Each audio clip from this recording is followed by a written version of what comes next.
Je veux te dire que je t'aime, mon Seigneur, mon Jésus. Dans ton amour suprême, tu as pourvu pour mon salut. Je suis libre, je veux te louer, de tout mon cœur t'adorer. C'est mon désir de me prosterner devant celui qui m'a sauvé. Je donne gloire, gloire, gloire à l'agneau. Je donne gloire,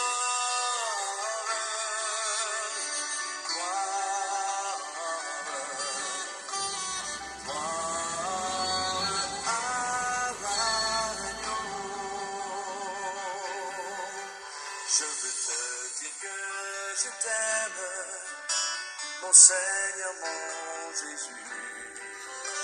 Dans ton amour suprême, tu as pourvu pour mon salut. Je suis libre, je veux te louer, de tout mon cœur t'adorer. C'est mon désir de me prosterner devant celui qui m'a sauvé.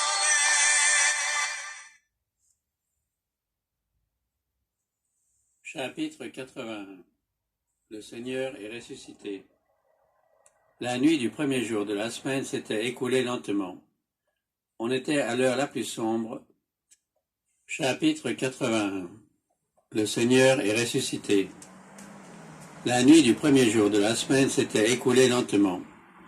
On était à l'heure la plus sombre, celle qui précède l'aube. Le Christ restait prisonnier dans sa tombe étroite. Le sceau romain était intact sur la grande pierre. Les sentinelles romaines veillaient.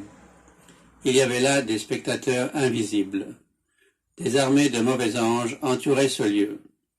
Si la chose eût été possible, le prince des ténèbres, aidé de sa troupe d'apostats, aurait retenu pour toujours le Fils de Dieu dans sa tombe scellée. Mais une phalange d'anges forts et vaillants entourait le sépulcre et se préparait à souhaiter la bienvenue au prince de la vie. Et voici qu'il se fit un grand tremblement de terre, car un ange du Seigneur descendit du ciel. Cet ange avait quitté les parvis célestes, revêtu de la panoplie de Dieu. Les rayons resplendissants de la gloire divine le précédaient, éclairant son chemin. Son aspect était comme l'éclair, et son vêtement blanc comme la neige. La crainte bouleversa les gardes qui devinrent comme morts. Où est maintenant la puissance de votre garde, prêtres et chefs? Ces soldats courageux, qui n'ont jamais reculé devant un pouvoir humain, sont maintenant comme des captifs, pris sans épée et sans lance. Ils regardent un visage qui n'est pas celui d'un guerrier mortel, mais celui de l'être le plus puissant que renferme l'armée du Seigneur. Ce messager occupe la position que Satan a perdue par sa chute. C'est lui qui a annoncé la naissance du Christ sur les collines de Bethléem. La terre frémit à son approche, les démons prennent la fuite, et le ciel paraît s'abaisser, tandis que l'ange roule la pierre comme un simple caillou, et qu'ils l'entendent crier « Fils de Dieu, sors, ton Père t'appelle !» Il voit Jésus se dresser hors du sépulcre ouvert et proclamer « Je suis la résurrection et la vie ». Tandis qu'il s'avance revêtu de majesté et de gloire, l'armée angélique s'incline profondément pour adorer le Rédempteur et l'accueille par ses chants de louange. Un tremblement de terre avait marqué le moment où le Christ avait abandonné sa vie. Un autre tremblement de terre signala son triomphe. Celui qui avait vaincu la mort et le sépulcre sortit du tombeau avec l'allure d'un conquérant, au milieu des convulsions du globe, du jaillissement des éclairs et du grondement du tonnerre. Quand il reviendra sur la terre, il ébranlera non seulement la terre, mais aussi le ciel. La terre chancelle comme un homme ivre, elle vacille comme une cabane. Les cieux seront roulés comme un livre. Les éléments embrasés se dissoudront, et la terre, avec les œuvres qu'elle renferme, sera consumée. Mais l'Éternel est un refuge pour son peuple, une forteresse pour les enfants d'Israël. À la mort de Jésus, les soldats avaient vu la terre enveloppée de ténèbres en plein midi. À la résurrection, ils virent la nuit illuminée par la splendeur des anges, et ils entendirent les habitants du ciel chanter d'une voix joyeuse et triomphante, « Tu as vaincu Satan et les puissances des ténèbres, tu as englouti la mort dans la victoire. » Le Christ sortit glorifié de la tombe, à la vue de la garde romaine. Les soldats, les regards rivés sur celui qu'ils avaient récemment raillé et tourné en dérision, reconnurent dans cet être glorifié le prisonnier pour qui, au tribunal, ils avaient tressé une couronne d'épines, celui qui n'avait offert aucune résistance à Pilate et à Hérode, et dont le corps avait été lacéré par les verges, celui qui avait été cloué à la croix, et devant qui les prêtres et les chefs, satisfaits, avaient hoché la tête en disant « Il a sauvé les autres, il ne peut se sauver lui-même ». C'était bien celui qui avait été déposé dans le tombeau neuf de Joseph. Un décret du ciel avait rendu la liberté aux captifs. Des montagnes accumulées sur son sépulcre n'eussent pu l'empêcher d'en sortir. À la vue des anges et du Sauveur glorifié, les soldats romains étaient tombés comme morts. Ils se relevèrent quand le cortège céleste eut disparu à leurs yeux et gagnèrent l'entrée du jardin aussi rapidement que leurs membres tremblants le leur permirent. Chancelant comme des hommes ivres, ils rentrèrent précipitamment dans la ville, racontant la nouvelle étonnante à ceux qu'ils rencontraient sur leur chemin. Ils se rendaient chez Pilate, mais les autorités juives, ayant eu vent de la chose, les appelèrent en leur présence. Ces soldats avaient une étrange apparence. Tremblants et pâles de frayeur, ils affirmèrent la résurrection du Christ. Ils racontèrent tout ce qu'ils avaient vu. Le temps leur avait manqué pour penser ou pour dire autre chose que la vérité. Ils dirent, en s'exprimant avec peine, « C'est le Fils de Dieu qui a été crucifié. Nous avons entendu un ange déclarer qu'il était la majesté du ciel et le roi de gloire. » Les prêtres avaient un visage cadavérique. Caïphe essaya de parler, mais de ses lèvres ne sortit aucun son. Les soldats allaient quitter la salle du conseil quand une voix les rappela. Caïphe avait enfin recouvré la parole. « Attendez, attendez, dit-il. Ne dites à personne ce que vous avez vu. » Les soldats furent chargés d'un rapport mensonger. Les prêtres leur donnèrent cet ordre. « Vous direz, ses disciples sont venus de nuit le dérober pendant que nous dormions. » Les prêtres se dupaient eux-mêmes. Comment les soldats pouvaient-ils dire que les disciples avaient dérobé le corps pendant qu'ils dormaient? S'ils avaient dormi, qu'en savaient-ils? Et s'il avait été démontré que les disciples s'étaient rendus coupables d'avoir dérobé le corps du Christ, les prêtres n'eussent-ils pas été les premiers à les condamner? D'ailleurs, si les sentinelles avaient dormi près du sépulcre, les prêtres ne se seraient-ils pas empressés de les accuser auprès de Pilate? Les soldats étaient terrifiés à la pensée de s'accuser eux-mêmes d'avoir dormi à leur poste. C'était là un délit passible de la peine de mort. Allaient-ils rendre un faux témoignage, tromper le peuple et exposer leur vie? N'avaient-ils pas exercé une vigilance inlassable? Comment pouvaient-ils commettre un parjure pour quelques pièces d'argent? Afin d'obtenir d'eux le silence, les prêtres donnèrent aux soldats une garantie de sécurité. Pilate, assurait-il, ne tenait pas plus qu'eux-mêmes à ce que ce rapport fût répandu. Les soldats romains vendirent aux Juifs leur intégrité pour quelques pièces d'argent. Ils avaient comparu devant les prêtres avec un fardeau, celui d'un message véridique des plus étonnants. Ils s'en allèrent avec un autre fardeau, de l'argent et sur la langue, un mensonge inventé par les prêtres. Sur ces entrefaites, Pilate avait entendu parler de la résurrection du Christ. Bien qu'il eût la responsabilité d'avoir livré Jésus à la mort, Pilate était resté assez indifférent. tout en ayant condamné le Sauveur à contre-cœur, et même avec un sentiment de pitié, il n'avait éprouvé jusqu'à ce moment aucun vrai repentir. Après cette nouvelle, terrorisé, il s'enferma dans sa maison, décidé à ne voir personne. Néanmoins, les prêtres réussirent à s'introduire auprès de lui et lui contèrent l'histoire qu'ils avaient imaginée, lui demandant de fermer les yeux sur la négligence des sentinelles. Avant d'y consentir, Pilate voulut interroger les soldats en particulier. Ceux-ci, craignant pour leur vie, n'osèrent rien cacher, et le gouverneur obtint d'eux le récit de tout ce qui s'était passé. Il ne poussa pas les choses plus loin, mais dès ce moment, il ne connut plus de repos. Satan avait triomphé lorsque Jésus fut déposé dans le sépulcre. Il avait osé espérer que le Sauveur ne reviendrait pas à la vie. Il revendiquait le corps du Seigneur comme sa propriété. S'efforçant de retenir le Christ dans sa prison, il plaça sa garde autour du tombeau. Quand ses anges prirent la fuite à l'approche du messager céleste, il devint fou de colère. En voyant le Christ sortir triomphant, il comprit que son royaume, à lui, était destiné à prendre fin et que lui-même devrait périr. En mettant le Christ à mort, les prêtres s'étaient fait les instruments de Satan. Ils étaient maintenant entièrement en son pouvoir, pris dans un filet d'où ils ne pouvaient sortir.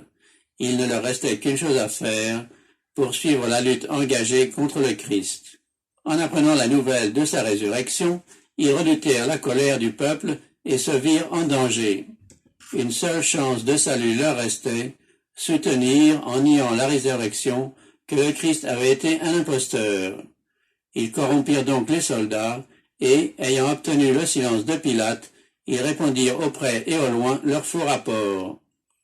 Mais il y avait des témoins qu'ils ne pouvaient réduire au silence. Plusieurs avaient entendu le témoignage rendu par les soldats à la résurrection du Christ.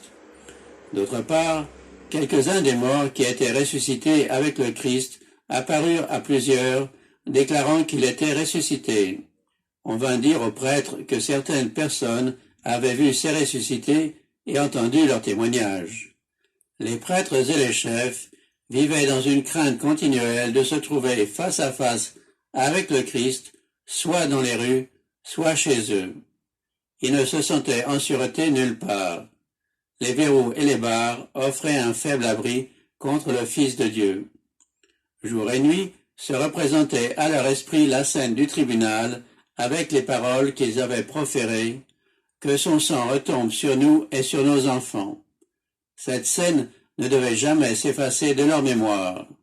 Ils ne devaient jamais plus goûter un sommeil paisible.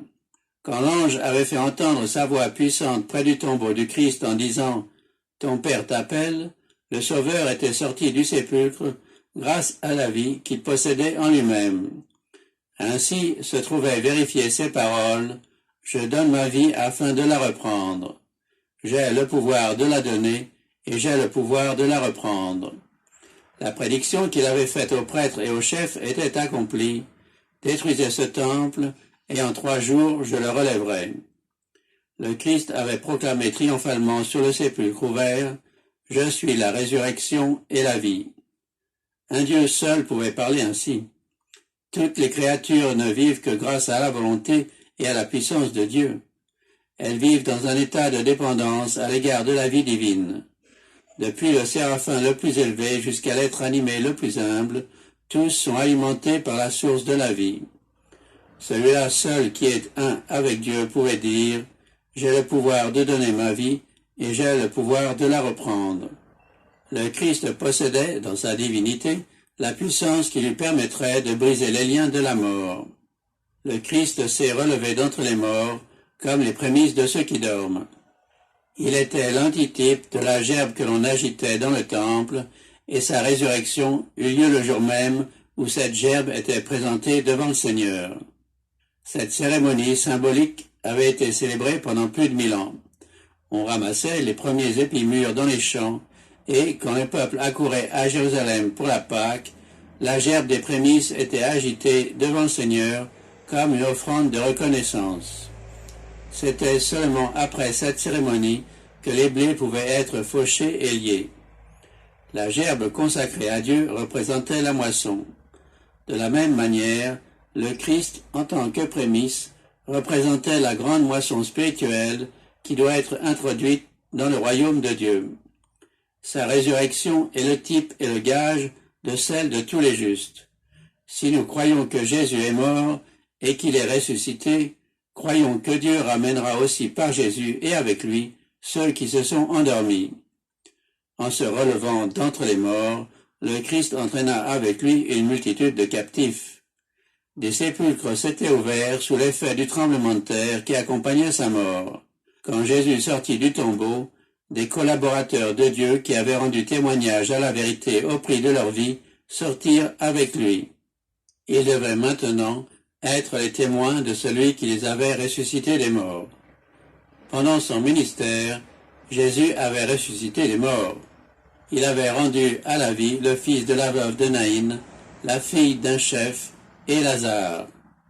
Mais ces ressuscités n'avaient pas été revêtus de l'immortalité. Ils restaient, après leur retour à la vie, sujets à la mort, tandis que ceux qui sortirent du sépulcre lors de la résurrection du Christ ressuscitèrent pour la vie éternelle. Ils l'accompagnèrent au ciel, ainsi que les trophées de sa victoire sur la mort. Ceux-ci, dit le Christ en les présentant, ne sont plus captifs de Satan, je les ai rachetés. Je les ai fait sortir du sépulcre comme les prémices de ma puissance, afin qu'ils soient là où je suis, et qu'ils n'aient plus à subir ni la mort ni la douleur. Ces ressuscités entrèrent dans la ville et se montrèrent à plusieurs en disant « Le Christ s'est relevé d'entre les morts, et nous sommes ressuscités avec lui. » Rendus à la vie, ces saints attestaient la vérité de ces paroles. « Fais donc revivre tes morts, que les cadavres des miens se relèvent. » Par leur résurrection, cette prophétie commençait de s'accomplir. « Réveillez-vous, entonnez des cantiques de joie, habitants de la poussière, car ta rosée, ô Dieu, est comme la rosée de l'aurore, et la terre fera renaître les trépassés. » Pour tout croyant, le Christ est la résurrection et la vie. Par le Sauveur, nous retrouvons la vie que le péché nous a fait perdre, car il possède en lui une vie qui lui permet de ressusciter qui il veut. Il a le droit de communiquer l'immortalité. Il reprend possession de la vie qu'il a donnée étant homme, et il la communique à l'humanité.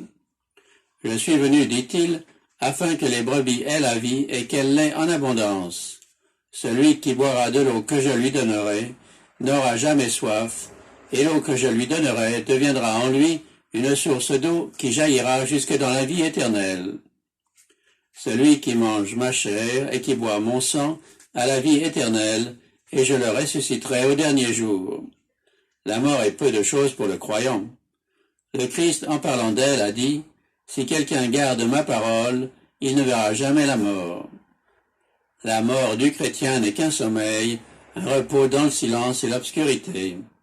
Si vous croyez, votre vie est cachée avec le Christ en Dieu, et, quand le Christ, votre vie, paraîtra, alors vous paraîtrez aussi avec lui dans la gloire. Le cri qui a retenti sur la croix, « Tout est accompli », a été entendu même parmi les morts. Il a traversé les parois des sépulcres et ordonné à ceux qui dormaient de se relever. Il en sera de même quand la voix du Christ se fera entendre du ciel. Cette voix pénétrera jusque dans les sépulcres, elle en brisera les barres, et ceux qui sont morts en Christ se lèveront. Quelques sépulcres seulement furent ouverts lors de la résurrection du Sauveur. Mais lors de son retour, tous les morts qui lui sont précieux entendront sa voix et seront revêtus d'une vie glorieuse, immortelle. La même puissance qui a ressuscité le Christ d'entre les morts fera revivre son Église et la glorifiera avec lui, au-dessus de toute principauté, de toute puissance et de tout nom qu'on peut nommer non seulement en ce siècle-ci, mais aussi dans le siècle à venir.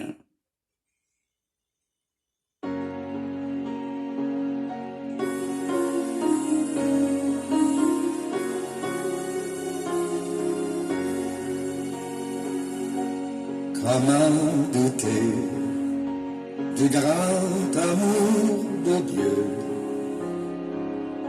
Jésus pour moi est descendu des cieux. Il vit en moi jour après jour, comme un douter de son immense amour, l'amour divin est toujours avec moi, sur les sommets ou sur les sombres flots, dans le danger,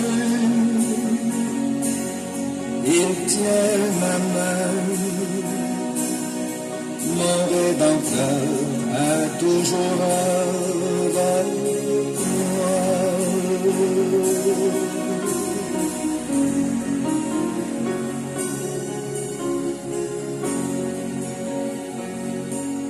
Même la fleur reçoit ses soins constants. L'aigle par lui domine tous les vents. Je ne crains rien, oui tout est bien. Mon Rédempteur est toujours avec moi. L'amour divin est toujours avec moi, sur les sommets ou sur les sombres flots, dans le danger, il tient ma main. Mon Rédempteur est toujours avec moi.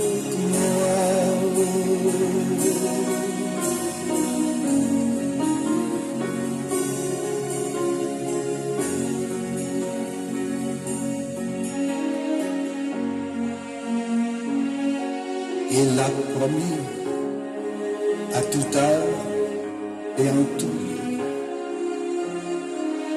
Dans le combat, le péril ou le feu,